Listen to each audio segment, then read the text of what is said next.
Halo semuanya, kali ini kita bakal bahas konsep fisika yang namanya gaya gesek gitu. Tapi sebelum lanjut, kalian pernah nemu peringatan kayak gini nggak? Awas lantai licin. Biasanya kalau ada peringatan kayak gini, lantai itu habis dipel atau masih basah gitu. Tapi kenapa ya lantai basah bisa bikin lantai jadi licin? Menarik sih buat dibahas. Jadi gini, buat tahu jawabannya apa, kita harus paham dulu konsep yang namanya gaya gesek. Apa sih itu gaya gesek? Gaya gesek adalah gaya yang diakibatkan sentuhan dua benda yang memiliki permukaan kasar. Contohnya tuh kayak gini. Para teknisi jalan raya, mereka tuh sengaja bikin jalan yang permukaannya bergerigi kayak gini. Yang fungsinya adalah memperbesar gaya gesek.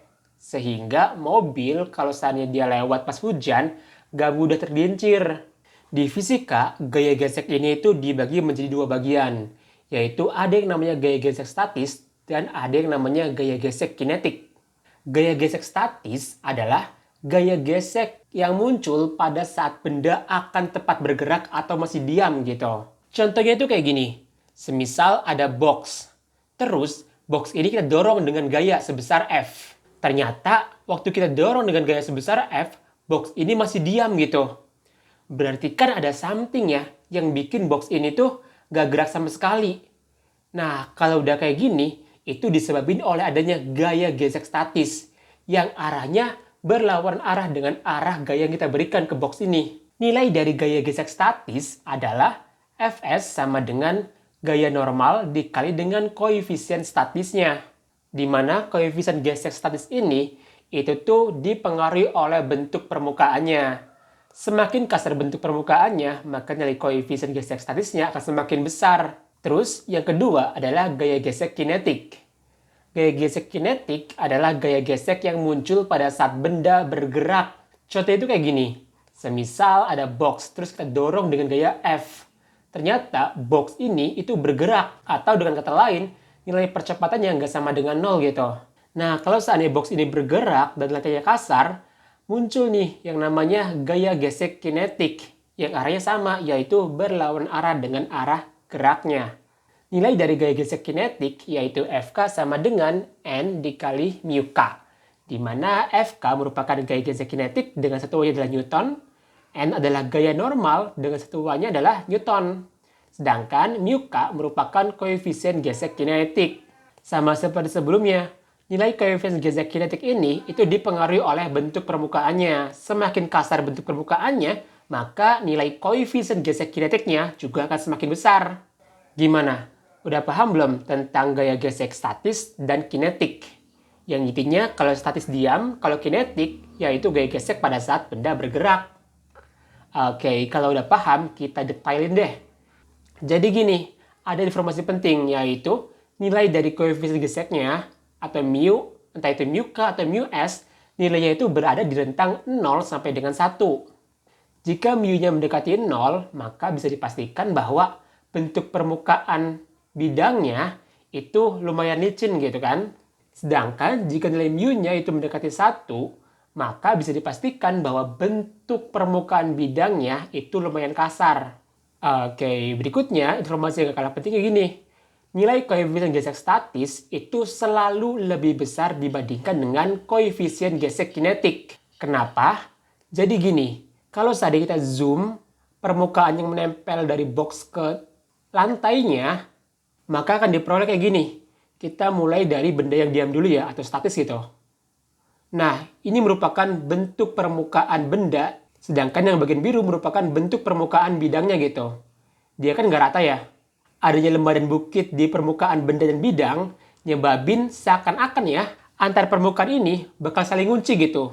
Sehingga benda akan lebih sulit buat geraknya. Kalau lebih sulit geraknya, berarti kan nilai koefisien gesek statisnya juga akan semakin besar gitu. Beda cerita kalau seandainya si bedanya itu udah mulai gerak nih. Pada saat dia mulai gerak, ada beberapa puncak dan lembah yang udah patah. Sehingga bentuk permukaannya itu agak halus segini. Tapi tetap ada nilai gaya geseknya ya. Karena nggak bener-bener rata gitu. Jadi pada saat benda bergerak, nilai gaya geseknya itu akan semakin kecil dibandingkan dengan gaya gesek pada keadaan statis. Karena pada keadaan statis, antar permukaannya mereka saling mengunci, sehingga sulit bergerak. Alhasil nilai gaya gesek akan semakin tinggi gitu. Sedangkan pada saat benda bergerak, sebagian puncak dan lembahnya itu mulai rata, sehingga benda lebih mudah bergerak. Atau dengan kata lain, nilai koefisien gesek kinetiknya akan semakin kecil. Oke, sampai sini udah paham belum tentang gaya gesek ini? Nah, kalau udah paham, coba yuk kita balikin ke pertanyaan di awal. Lantai basah, lantai jadi licin. Jadi gini, pada saat basah, lembah yang ada di bidang, dia akan terisi oleh air. Sehingga lembah dari puncaknya, dia nggak akan saling mengunci gitu. Atau dengan kata lain, mengunci itu lebih lemah. Sehingga benda akan mudah bergerak. Atau dengan kata lain, berarti lantainya bakal licin. Oke, biar makin paham, kita bahas satu soal yuk. Sebuah wadah berbentuk kubus didorong oleh gaya sebesar 10 Newton seperti pada gambar di atas. Jika massa wadah tersebut adalah 2 kg, koefisien gesek statis lantai yaitu 0,4 dan koefisien gesek kinetik lantai adalah 0,2. Pertanyaannya adalah, berapakah percepatan wadah tersebut? Menarik sih buat dibahas. Kita tuliskan terlebih dahulu informasi yang penting dari soalnya. Diketahui bahwa gaya dorongnya adalah 10 Newton. Kemudian massa boxnya adalah 2 kg. Koefisien gesek statisnya yaitu 0,4 dan koefisien gesek kinetiknya yaitu 0,2. Yang ditanya adalah berapa sih nilai percepatan boxnya? Buat ngejawab soal kayak gini, kita akan uraikan diagram gaya yang bekerja pada boxnya. Yaitu gini. Pertama, box ini kan didorong oleh gaya F ya, sebesar 10 Newton. Kemudian, karena box ini nempel dengan lantai, berarti ada yang namanya gaya normal, yang arahnya ke atas. Kita simbolkan dengan N. Kemudian, box juga punya massa, berarti box juga bakal punya yang namanya gaya berat, yang arahnya ke bawah atau ke pusat bumi. Nilainya adalah W. Selanjutnya, karena lantai ini kasar, berarti juga ada yang namanya gaya gesek dong. Gaya gesek ini arahnya selalu berlawanan arah dengan arah geraknya. Kalau arah geraknya ke kanan, berarti gaya geseknya ke kiri. Kita simbolkan dengan F.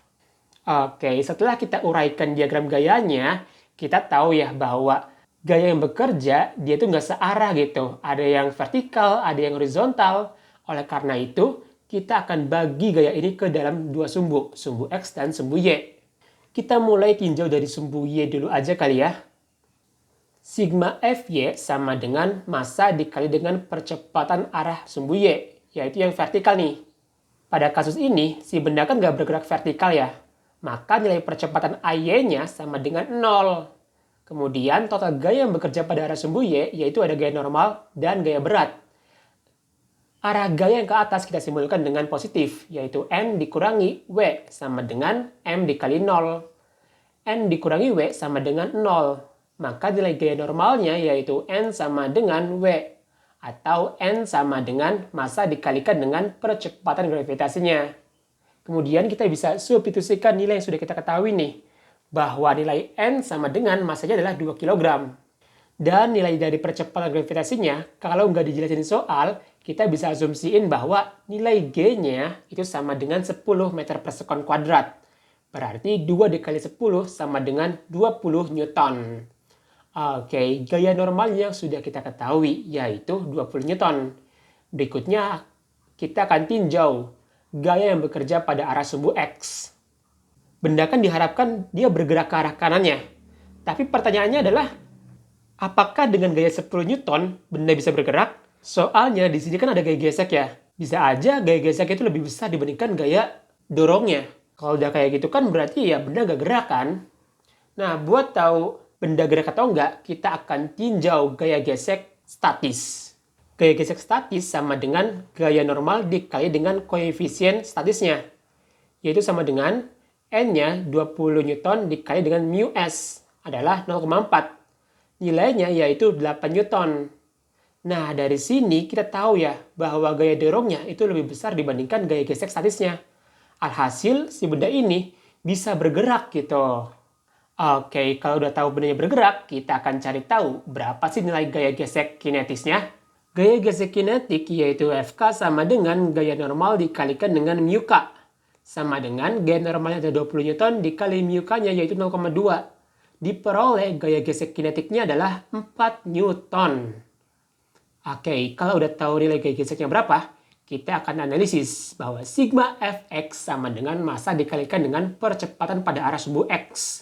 Gaya yang bekerja pada arah sumbu X yaitu ada gaya dorong sebesar 10 Newton dan ada gaya gesek. Gaya yang searah dengan arah geraknya kita simbolkan dengan positif, yaitu F ini nih. Dikurangi gaya geseknya, yaitu arahnya berlawanan arah dengan arah geraknya, sehingga dia bernilai negatif atau menghambat gitu. Sama dengan massa dikalikan dengan percepatan pada arah sumbu X. Nilai gayanya yaitu 10 Newton dikurangi gaya gesek kinetiknya adalah 4 Newton. Sama dengan massanya adalah 2 kg dikali dengan percepatan pada arah sumbu X. 10 dikurangi 4 nilainya adalah 6. 6 sama dengan 2 dikali AX. Maka nilai AX-nya sama dengan 6 dibagi dengan 2, yaitu 3 meter per sekon kuadrat. Dari sini kita tahu nih, bahwa percepatan yang terjadi pada box ini adalah 3 meter per sekon kuadrat. Arahnya itu ke kanan ya.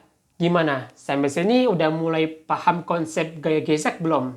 Kita kan udah ngebahas mulai dari definisi gaya gesek, ada gaya gesek statis dan kinetis, plus kita juga udah bahas satu soal tentang gaya gesek ini. Oke deh, mungkin cukup sekian dulu pembahasan kali ini. Sampai jumpa di pembahasan selanjutnya. Dadah!